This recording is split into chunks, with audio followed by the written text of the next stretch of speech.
ಕಾಂಗ್ರೆಸ್ನಲ್ಲಿ ಜೋರಾಗ್ತಾ ಇದೆ ಡಿಸಿಎಂಗಳ ಕೂಗು. ಜಾತಿಗೊಂದು ಡಿಸಿಎಂ ಆಗಬೇಕಂತೆ. ಆಗ್ಲಿ ಬಿಡಿ, ಎಲ್ಲ ಜಾತಿಗೂ ಕೂಡ ಒಂದಿಷ್ಟು ಮನ್ನಣೆಗಳು ಸಿಗುತ್ತೆ. ಆದರೆ ಅದು ಹಂಗಲ್ಲ, ಸೆಲೆಕ್ಟಿವ್ ಜಾತಿಗಳು ಮಾತ್ರ, ಎಲ್ಲ ಜಾತಿಗಳಿಗೂ ಅಲ್ಲ. ಸೊ 3 ಡಿಸಿಎಂ ಬೇಡಿಕೆಗೆ ಡಿ ಕೆ ಶಿವಕುಮಾರ್ ಬಣ ಈಗ ಗುನ್ನ ಕೊಡ್ತಾ ಇದೆ. ಡಿ ಕೆ ಶಿಗೆ ಡಿಸಿಎಂ ಬೇಡ ಅನ್ನುವಂಥ ಸಂದೇಶವನ್ನು ರವಾನೆ ಮಾಡ್ತಾ ಇದ್ದಾರೆ. ಡಿ ಕೆ ಶಿವಕುಮಾರ್ಗೆ ಡಿಸಿಎಂ ಸ್ಥಾನ ಬಿಟ್ಟುಕೊಡ್ಲಿ ಅಂತ ಈಗ ಶಾಸಕ ಬಾಲಕೃಷ್ಣ ಕೇಳ್ತಾ ಇದ್ದಾರೆ. ಹೌದಾ, ಹೆಂಗೂ ಕೇಳ್ಬೋದಾ?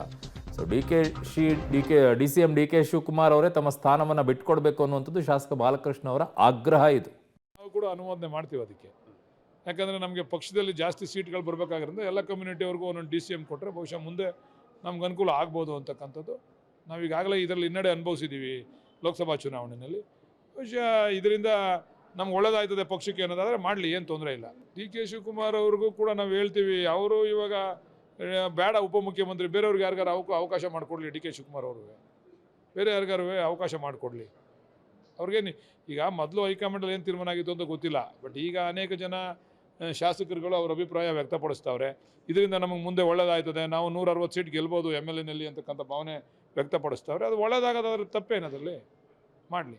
ಅಂದರೆ ಚನ್ನಪಟ್ಟಣ ಬೈ ಎಲೆಕ್ಷನ್ಗೆ ಪ್ರಿಪೇರ್ ಆಗಿ ಇಲ್ಲಿ ಡಿಸೈನ್ ಮಾಡಿ ಅಂತ ಹೇಳ್ತೀರಾ ಅಥವಾ ಡಿಸಿಎಂ? ಅಲ್ಲ, ಅದಕ್ಕೂ ಇದಕ್ಕೂ ಸಂಬಂಧ ಇಲ್ಲ. ಉಪಚುನಾವಣೆಗಳಿಗೂ ಇದಕ್ಕೂ ಯಾವ ಸಂಬಂಧನೂ ಇಲ್ಲ.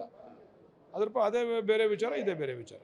ಯಾಕೆಂದರೆ ನೀವು ಡಿಸೈನ್ ಮಾಡಿ ಅಂತ ಹೇಳ್ತೀರಾ ಡಿ ಕೆ ಶಿವಕುಮಾರ್ ಅವ್ರಿಗೆ ಡಿಸಿಎಂ? ಡಿಸೈನ್ ಅಂತಲ್ಲ, ಇಷ್ಟೊಂದು ಜನ ಉಪಮುಖ್ಯಮಂತ್ರಿ ಆದಮೇಲೆ ಅವ್ರೇನು ಅದರಲ್ಲಿ ಇರ್ತಕ್ಕಂಥದ್ದು ಅರ್ಥ ಇಲ್ಲ. ಬೇರೆ ಒಕ್ಕಲಿಗರಿಗೆ ಯಾರಿಗಾರ ಅವ್ರ ಅವಕಾಶ ಮಾಡಿಕೊಡ್ಲಿ ಅಂತಕ್ಕಂಥದ್ದು ನಾನು ವೈಯಕ್ತಿಕ.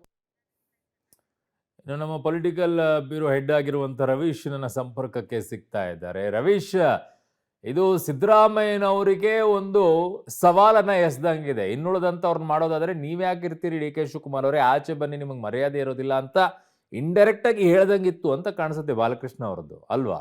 ಅರುಣ್, ಖಂಡಿತವಾಗಿಯೂ ಕೂಡ ಡಿ ಕೆ ಶಿವಕುಮಾರ್ ಆಪ್ತರ ಹೇಳಿಕೆಯನ್ನು ಗಮನಿಸಿದಂಥ ಸಂದರ್ಭದಲ್ಲಿ ಟಕ್ಕರ್ ಕೊಡಲೇಬೇಕು ಅನ್ನೋದು ಕೂಡ ಸ್ಪಷ್ಟವಾಗಿ ಗೊತ್ತಾಗುತ್ತೆ. ಆದರೆ ಅದನ್ನು ಪರೋಕ್ಷವಾಗಿ ಹೇಳಿದ್ದಾರೆ. ಅಂದರೆ ಜಾತಿಗೊಂದು CM ಅನ್ನ DCM ಅನ್ನ ಮಾಡೋದ್ರ ಮೂಲಕ ಎಲ್ಲ ಒಂದು ಕಡೆ ಆ ಒಂದು ಪಕ್ಷದ ಬಲವರ್ಧನೆ ಆಗ್ಬಹುದು. ಹಾಗಾಗಿ ಈಗ ಏನು 135+ ಇದ್ದಾರೆ, ಅದನ್ನು 160+ ಮುಂದಿನ ಚುನಾವಣೆಯಲ್ಲಿ ತೆಗೆದುಕೊಂಡು ಹೋಗ್ಬೋದು.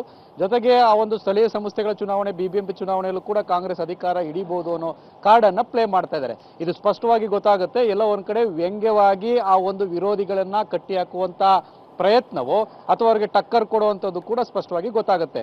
ಇನ್ನುಳಿದಂತೆ ಡಿ ಕೆ ಶಿವಕುಮಾರ್ ಅವರು, ನೀವು DCM ಆಗಿರೋದೇ ಬೇಡ, ಇಷ್ಟು ದಿನ ಆಗಿದ್ದೀರಾ ಸಾಕು, ನೀವು ಬನ್ನಿ ಪಕ್ಷದ ಚಟುವಟಿಕೆ ಬೇರೆ ಬೇರೆ ರೀತಿಯಲ್ಲೂ ಕೂಡ ತೊಡಗಿಸ್ಕೊಳ್ಳಿ, ಸಚಿವರಾಗಿ ಇದ್ಕೊಳ್ಳಿ ಅನ್ನೋ ಹೇಳೋದ್ರ ಮೂಲಕ ಎಲ್ಲೋ ಒಂದ್ ಕಡೆ ಈ ಒಂದು ಅಸ್ತ್ರವನ್ನ ಕಾಂಗ್ರೆಸ್ನ ಹೈಕಮಾಂಡ್ ಮೇಲೆ ಪ್ರಯೋಗ ಮಾಡ್ದಂಗೆ ಕಾಣ್ತಾ ಇದೆ.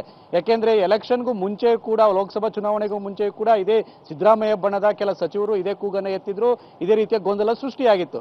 ಆಗ ಸುರ್ಜೇವಾಲಾ ಮತ್ತೆ ಹೈಕಮಾಂಡ್ ನಿಂದಲೂ ಕೂಡ ಖಡಕ್ ಆಗಿ ಸಂದೇಶ ವಾರ್ನ್ ಇಶ್ಯೂ ಆಗಿತ್ತು. ಈಗಲೂ ಕೂಡ ಅದೇ ರೀತಿ ಹೈಕಮಾಂಡ್ ನಿಂದಲೇ ಬರಲಿ ಅಂತ ಒಂದು ಸ್ಟ್ರಾಟಜಿಯೋ ಅಥವಾ ಬೇರೆ ಏನೋ ಗೊತ್ತಿಲ್ಲ. ಹಾಗಾಗಿ ಬಾಲಕೃಷ್ಣ ಅವರು ಕೊಟ್ಟಿರ್ತಕ್ಕಂಥ ಹೇಳಿಕೆ ಏನಿದೆ, ಇದನ್ನ ಡಿ ಕೆ ಶಿವಕುಮಾರ್ ಅವರು ಹೇಗೆ ಸ್ವೀಕಾರ ಮಾಡ್ತಾರೆ, ಜೊತೆಗೆ ಸಿದ್ದರಾಮಯ್ಯ ಅವರು ಹೇಗೆ ಸ್ವೀಕಾರ ಮಾಡ್ತಾರೆ ಅನ್ನೋದ್ರ ಮೇಲೆ ಮುಂದಿನ ರಾಜಕೀಯ ಬೆಳವಣಿಗೆ ನಿಂತಿದೆ ಅಂತ ಕೂಡ ಸ್ಪಷ್ಟವಾಗುತ್ತೆ. ಯಾಕೆಂದ್ರೆ ಇದನ್ನೇ ಒಂದು ರೀತಿಯಲ್ಲಿ ಉತ್ತೇಜನ ಕೊಡೋ ರೀತಿಯಲ್ಲಿ ಅವರವರ ಬೆಂಬಲಿಗರು ಹೇಳ್ದಂತೆ ಆ ನಾಯಕರು ಕುಡಿದಂತ ಸಂದರ್ಭದಲ್ಲಿ ಮತ್ತಷ್ಟು ಗೊಂದಲ ಸೃಷ್ಟಿಯಾಗುತ್ತೆ. ಒಂದು ವೇಳೆ ಇಲ್ಲ, ಅವ್ರು ಮಾತಾಡೋದು ಮಾಡ್ಕೊಳ್ಳಿ, ಎಲ್ಲವನ್ನು ಕೂಡ ಹೈಕಮಾಂಡ್ ನಿಂದಲೇ ಸಂದೇಶ ರವಾನೆ ಮಾಡೋಣ ಅಂತೇಳಿ ಹೈಕಮಾಂಡ್ ಒಂದು ರೀತಿಯಲ್ಲಿ ಎಂಟ್ರಿ ಕೊಟ್ಟು ಖಡಕ್ ಆಗಿ ಸೂಚನೆ ಕೊಟ್ಟಂತ ಸಂದರ್ಭ ಇದೆಲ್ಲವೂ ಕೂಡ ನಿಲ್ಬೋದು. ಅಲ್ಲಿ ತನಕವೂ ಕೂಡ ನಾನೆಚ್ಚೋ ನೀನೆಚ್ಚೋ ಅನ್ನೋ ರೀತಿಯಲ್ಲಿ ಕೂಡ ಈ ರೀತಿಯ ಟಾಕ್ ವಾರ್ ದೊಡ್ಡ ಮಟ್ಟದಲ್ಲಿ ನಡೆಯುತ್ತೆ. ಹಾಗಾಗಿ ಇದಕ್ಕೆ ಯಾವಾಗ ಬ್ರೇಕ್ ಬೀಳುತ್ತೆ ಅನ್ನೋದು ಕೂಡ ಕಾದ್ ನೋಡ್ಬೇಕು ಅವರು.